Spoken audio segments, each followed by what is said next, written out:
Let me now just go to Patrick. And Patrick, if we can go back with you a little bit to the text of the GCM itself.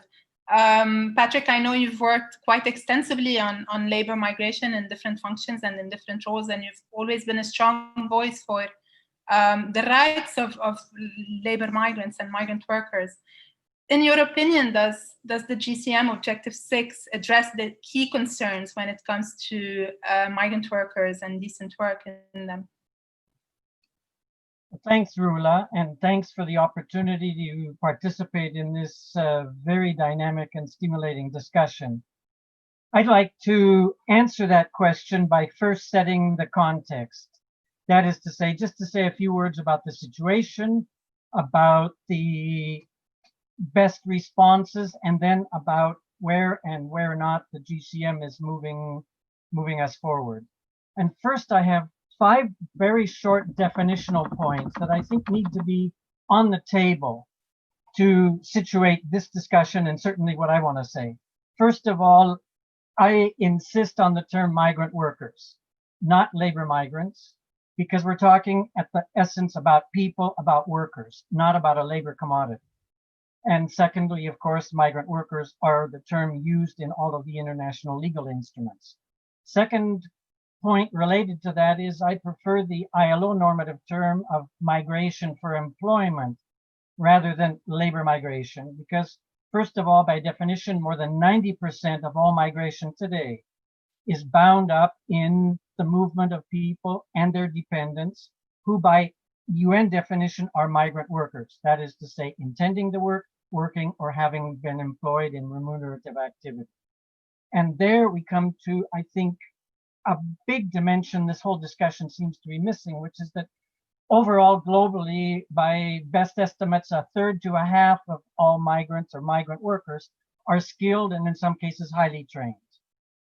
And fourthly, related to that is that 50 to 80% of migration takes place today within specific regional economic communities, whether I think, as you mentioned at the beginning, we're talking about ECOWAS or SADC or the Mercosur region or the European Union or the Eurasian Economic Union, etc. And finally, what I want to underline, for much of the world, migration remains highly demand driven.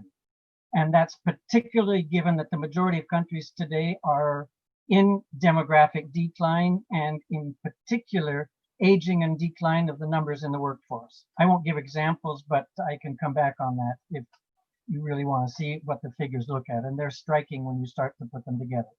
But coming to the situation, I think I want to start in terms of talking about the GCM and the response by saying, first of all, what's the situation we're facing? And that is that protection of workers, their rights at work and their human rights is largely absent everywhere. And that might be an understatement. And I'm saying protection in terms defined by international labor standards and the human rights conventions, all 9 of the fundamental conventions. They're either deliberately denied or they're not enforced where they exist on the books, or they're not applied to migrant workers versus their application to nationals.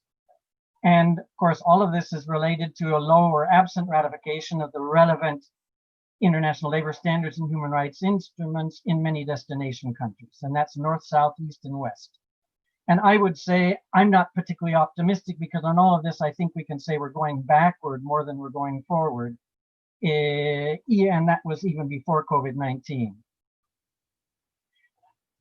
Fundamentally, we have an issue. We have no data, so there's no problem. But then when I start talking to people, what do I hear?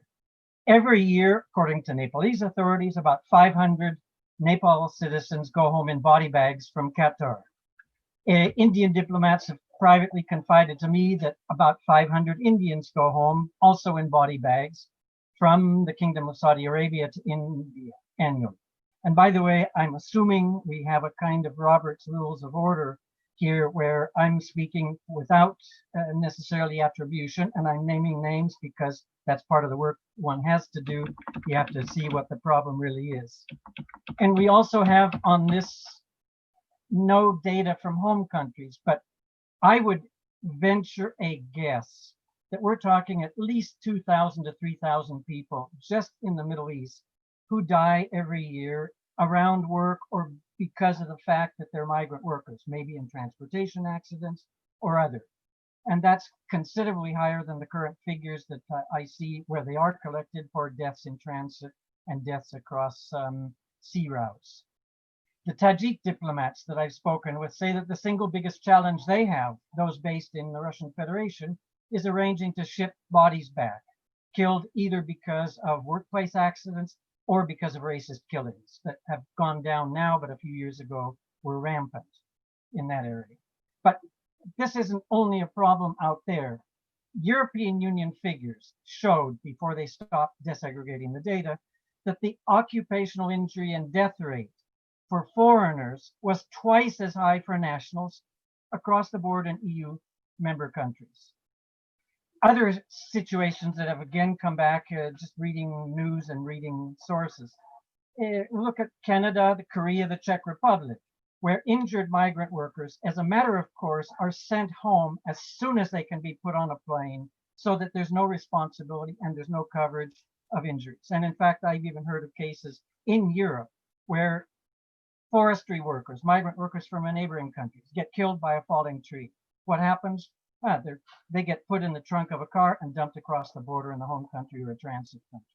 So this question of the seriousness of the absence of protection, of even the right to life, is a big issue. And I'll come back to that in terms of how do we address it. But I just wanted before that to comment on even more serious situation that I just heard about in a recent trip to a number of East African and Horn of Africa countries, where an employer spoke of monitoring returns at the airport in his country and talking to a large portion or to young women migrant workers returning from a Middle East country, Kingdom of Saudi Arabia in this case. And he said they were complaining of serious back pains and problems. So they were then given a medical exam. And what they found is all of those who were complaining of serious back problems, which was a significant portion of the number coming back through the airport, had had a kidney removed, or shall we say harvested, in medical checks when they were taken by their employer to a hospital. And of course, that was without their knowledge or consent. And these were young women, teenagers, who had gone to domestic work or other work, in some cases under a bilateral agreement. And that was the level of protection or lack of protection that they faced and the consequences. What I want to note is also to pick up on what Philip and I think Chavari and others referred to, is that in most places, labor inspection simply doesn't apply, or it's not being extended for migrant workers. I do want to, in parentheses, however, underline that in a number of EU countries, the labor inspectorates themselves have taken proactive stances and been very assertive about ensuring that labor inspection reaches the workplaces where migrant workers are employed, whether documented or not. And that includes such countries as Belgium, France, Ireland, Portugal, and Spain. And under previous administrations, that was also the case of labor inspection in the United States. In terms of responses, I mean, it could go on, there's no data, but there's a lot of information about the, I would say, disastrous situation faced by many migrants, and not only in the Middle East and not only low skilled. But anyway, the challenge is, I think the fundamental challenge is that the response is putting in place in every country the domestic ratification and implementation of international labor standards and basic human rights protections outlined in the fundamental United Nations conventions under the rule of law. Harassment isn't a crime, as all women will know, if it's not on the books. If it's not on the books, there's no problem, there's no way to complain, there's no suppression or intimidation against perpetrator, and there's no redress. And it's the same with all decent work standards, international labor standards. All apply, by the way, formally, with a very few indicated caveats, to all migrant workers, regardless of status, regardless of country. And at least some of the conventions, the fundamental ILO conventions, apply to all member states of the ILO whether or not the particular country has ratified a particular convention. That can be explained in a little bit more detail, but the point is there are certain conventions that are seen by customary international law or specific normative declarations that they're applicable whether a country has ratified a convention or not. But if these standards are not in law or in bilateral agreements where the conventions aren't ratified, we end up with the 7 no's. No compliance, no effective monitoring, no supervision, meaning labor inspection, no enforcement, no complaint or complaint mechanism, no compensation, and no data. Again, to say another challenge in some recent work I did with ILO on researching migration, health, and HIV is that a number of countries have a practice of when they test people and find them HIV positive, they simply put them on the next plane home, telling neither the person nor their home government that the person is an infectious risk, needs to be treated, and the community at home needs to know and have some protection, because otherwise you have what you have now with COVID, with a lot of people being returned home who have COVID, they don't find it or it's not tested, they go to local communities and rapidly spread the infection without any protection being put in place that could impede their becoming vectors, even if they are sent home, which in my idea of protection and rights shouldn't be the case. Coming to the GCM and the challenges, it's to my mind to a certain extent what I'd call the can't eat paper syndrome. And we have an instrument that's non-binding and non-reporting by definition. And in that is the framework. It is framed around safe, orderly, and regular migration. But excuse me, the transatlantic slave trade of 4 centuries was orderly and it was regular. And it was a very safe and productive investment for European investors, including people, luminaries such as Voltaire himself, the Swiss bourgeoisie, and the bourgeoisie or the investors in some other European countries. What's not in the title of the GCM is, I think, what certainly some of us, or many of us, I hope our work is about. It's about rights, it's about justice, and it's about welfare and well-being for all migrants. And that is only guaranteed in a rule of law governance in which the International Labor Standards and Human Rights Conventions provide the framework for national law that makes them enforceable and ensures at least some attempt at compliance, which of course is a progressive process. I think my concluding point here is to in fact pick up on point A of implementation provisions in the GCM for Objective 6. The first one reads, promote signature and ratification of, accession to, and implementation of relevant international instruments related to international labor migration, labor rights, decent work, and forced labor. That to me, if we come to very quickly my 3 points of what are the big picture way forwards, and I would note that I think, Jean, your presentation gave this in a lot more detail.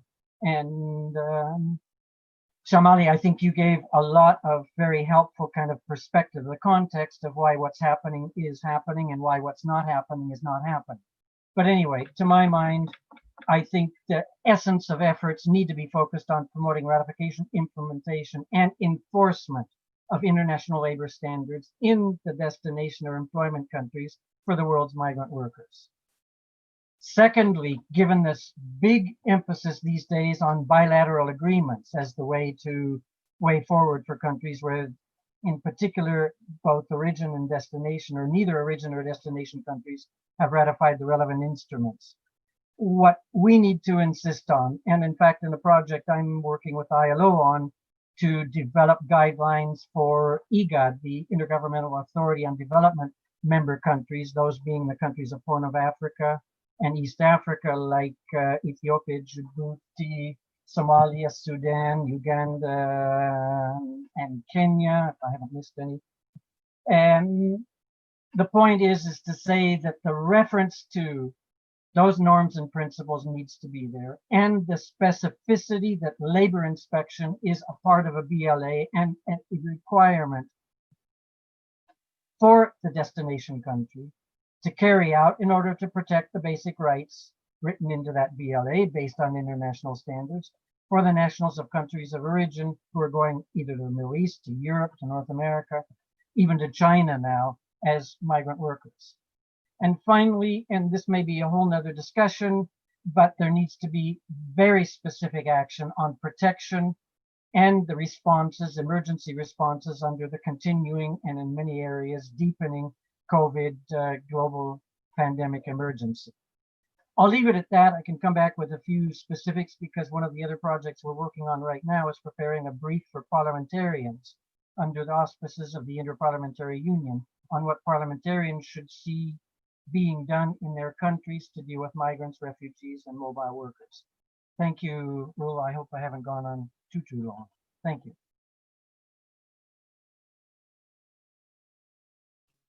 Thanks a lot, Patrick, for all these points. And I think there's a lot to unpack in what you said. Unfortunately,